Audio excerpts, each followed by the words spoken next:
moment they pull away, everything inside you starts screaming. Not always out loud. Sometimes it sounds like silence, a heavy silence. The kind that sits in your chest at 2 a.m. while you stare at your phone, replaying their last message, their last look, their last warm moment before they turned cold. One day they were close, open, almost safe. Then suddenly they're distant, slower to reply, harder to reach, emotionally gone before they physically disappear. And that is the moment most people lose themselves. Because when the avoidant backs away, it does not just trigger your fear of losing them.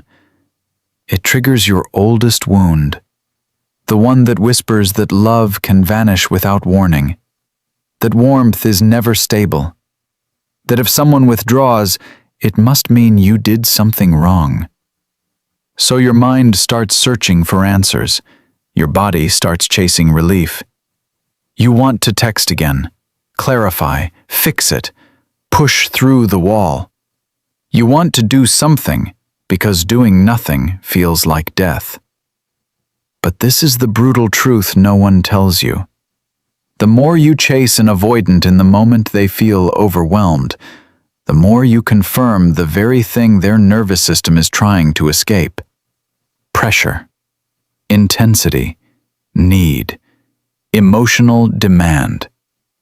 It doesn't matter how pure your intention is. It doesn't matter that you're trying to love them better, explain yourself better, hold the connection together with both hands. Their system does not read your desperation as love.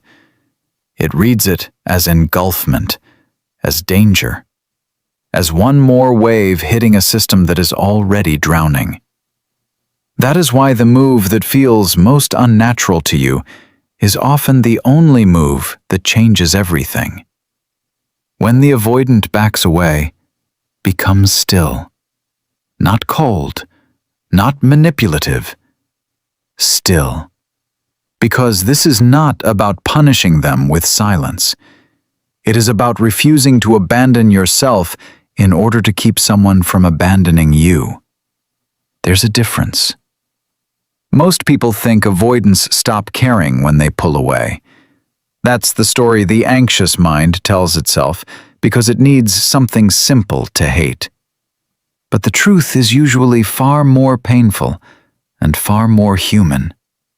Many avoidant people do care, deeply, sometimes more deeply than they know how to tolerate. And that is exactly the problem.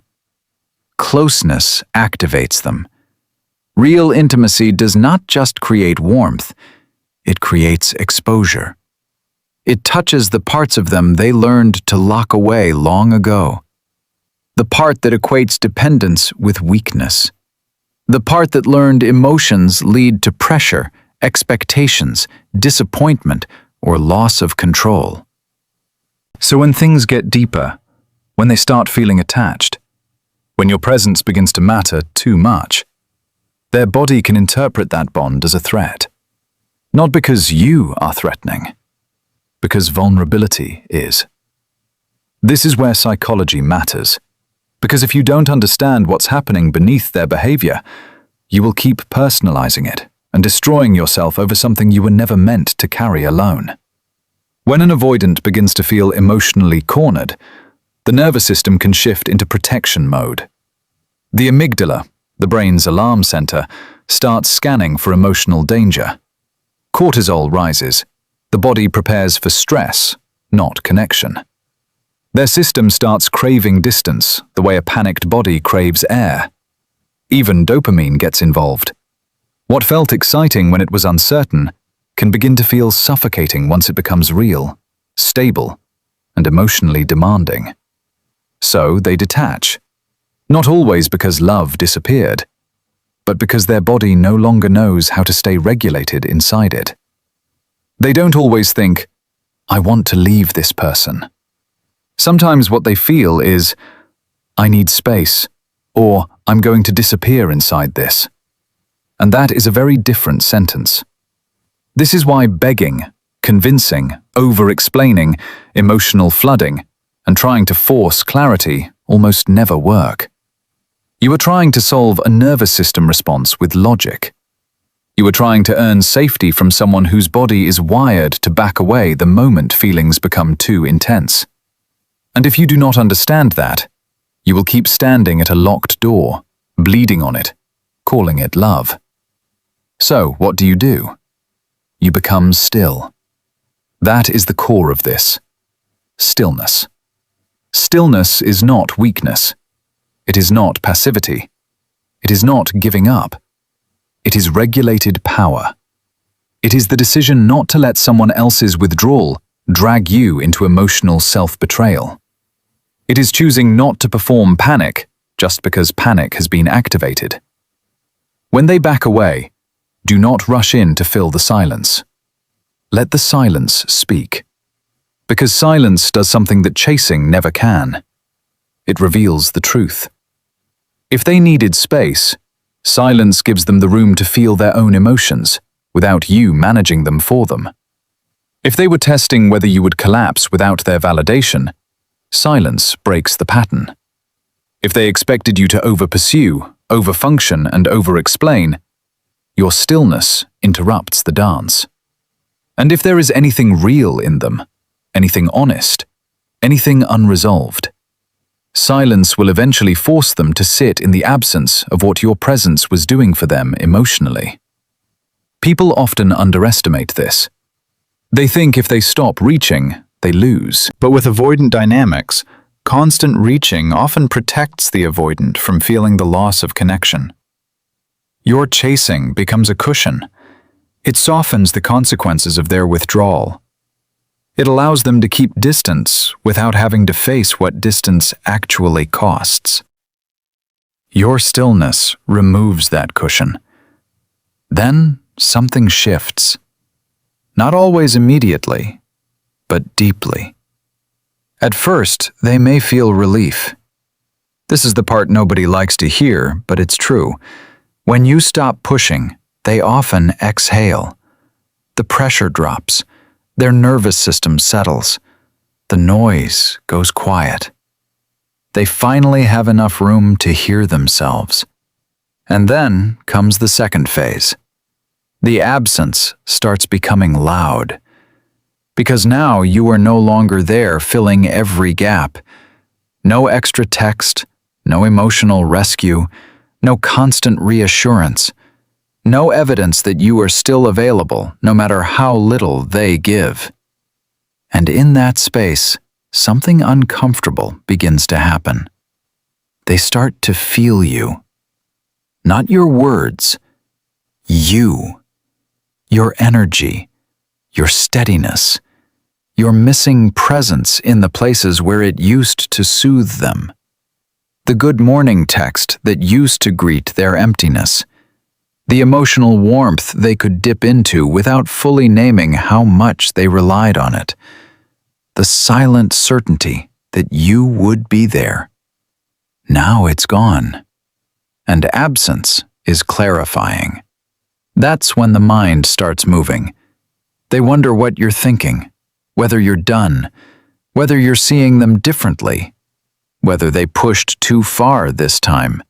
Whether your silence means indifference, or strength, or loss.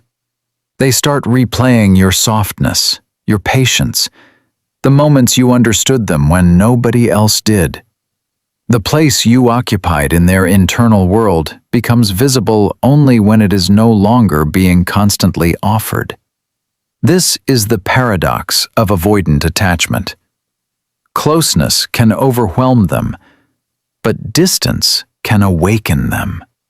Not because distance is a game, because distance removes the static. Think about the moments after a storm, when everything goes quiet. You suddenly hear what was there all along. That's what stillness does. It lets the emotional truth surface without interference. Imagine this. They pull back after a deep conversation. You feel the shift instantly. Their replies shorten. Their energy cools. You can sense the wall going up, brick by brick.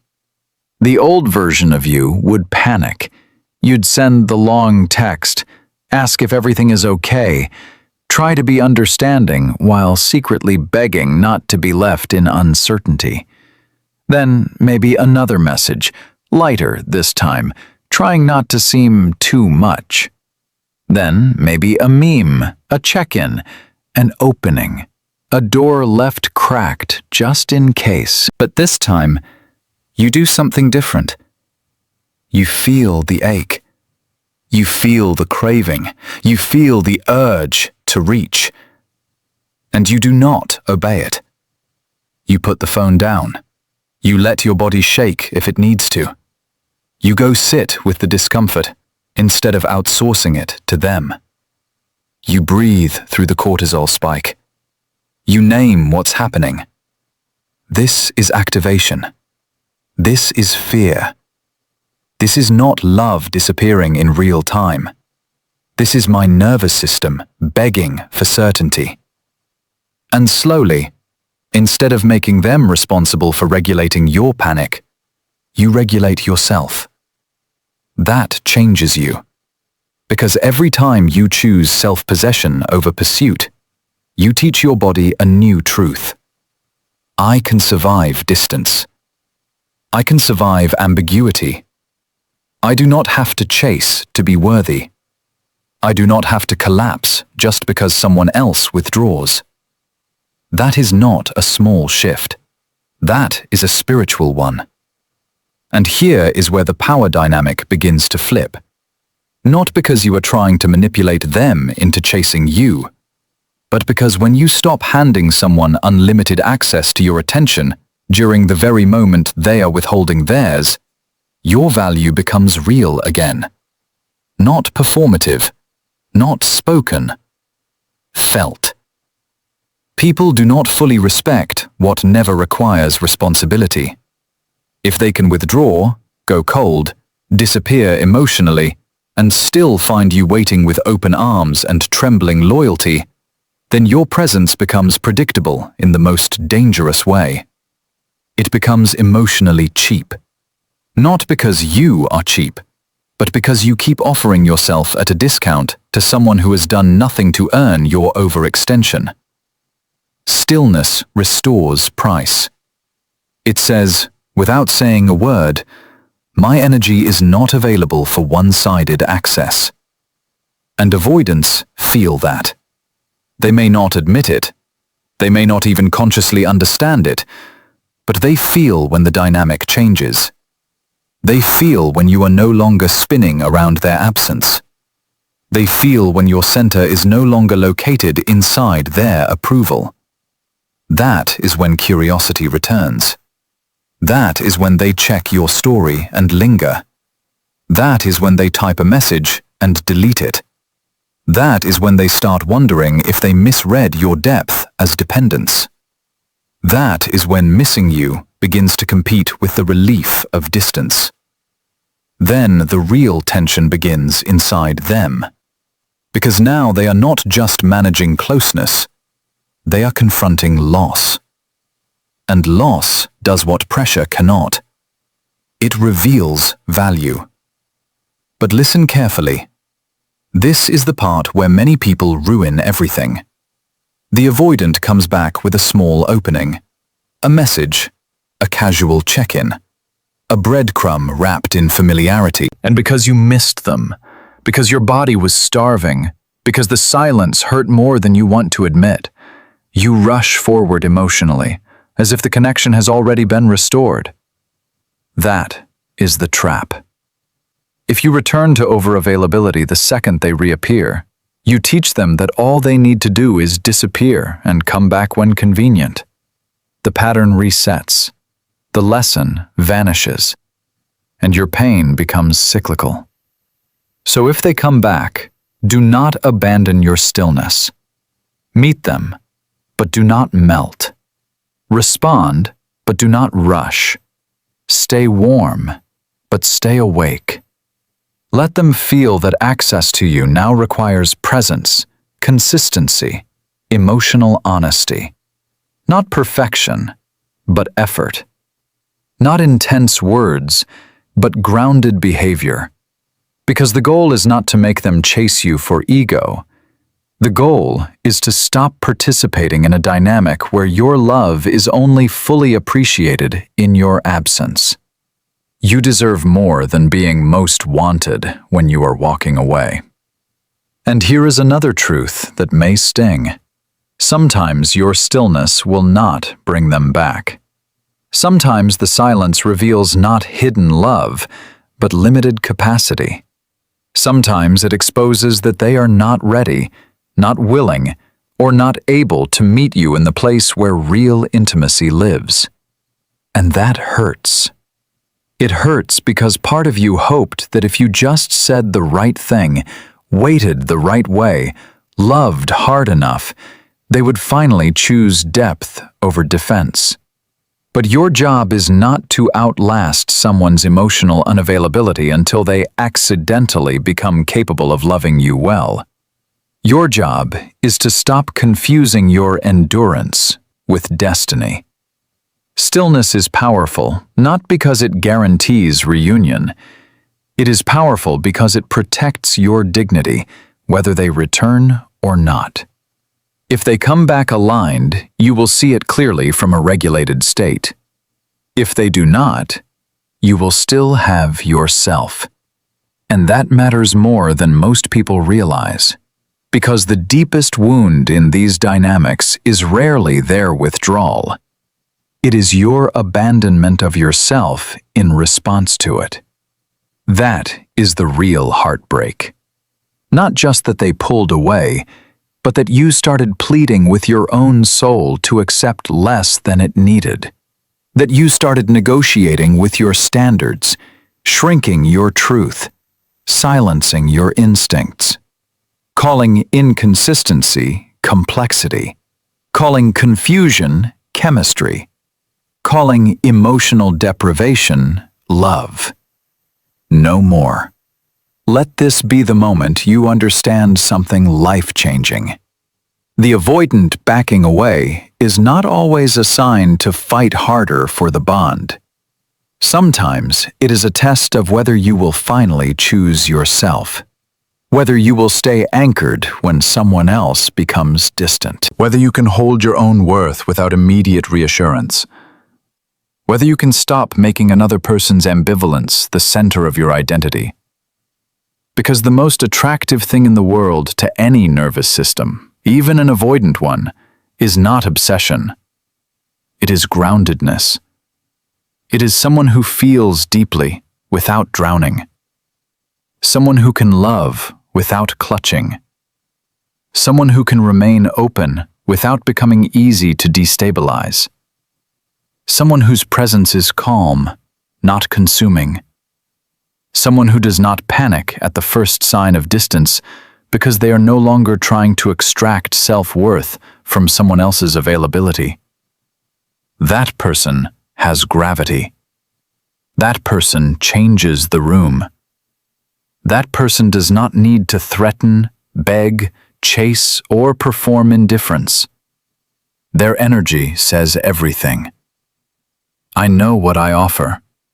I know what I deserve, and I will not betray myself to keep temporary closeness alive. This is the identity shift. You are not the one left shaking every time someone pulls back. You are not the one auditioning for consistency.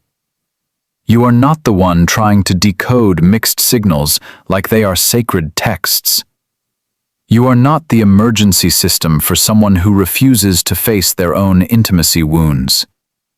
You are the one who can feel love, feel disappointment, feel longing, and still remain whole. You are the one who does not confuse being chosen with being valuable. You are the one who understands that real power is not making someone miss you. It is not missing yourself while they figure out whether they're ready. So when the avoidant backs away, do this. Pause. Get still. Let the silence do what your over-explaining never could. Let them feel your absence instead of managing their distance for them. Let the truth rise. And while it rises, return to yourself so completely that whether they come back or not, you are no longer standing in the ruins of your own self-worth, asking love to save you. Because that is the final truth. The moment they backed away was never just about them. It was also about who you become next. And this time, you do not become smaller. You do not become louder. You do not become desperate. You become unavailable to the version of love that requires your self-abandonment. You become steady. You become clear. You become deeply, quietly powerful. And from that place, everything changes.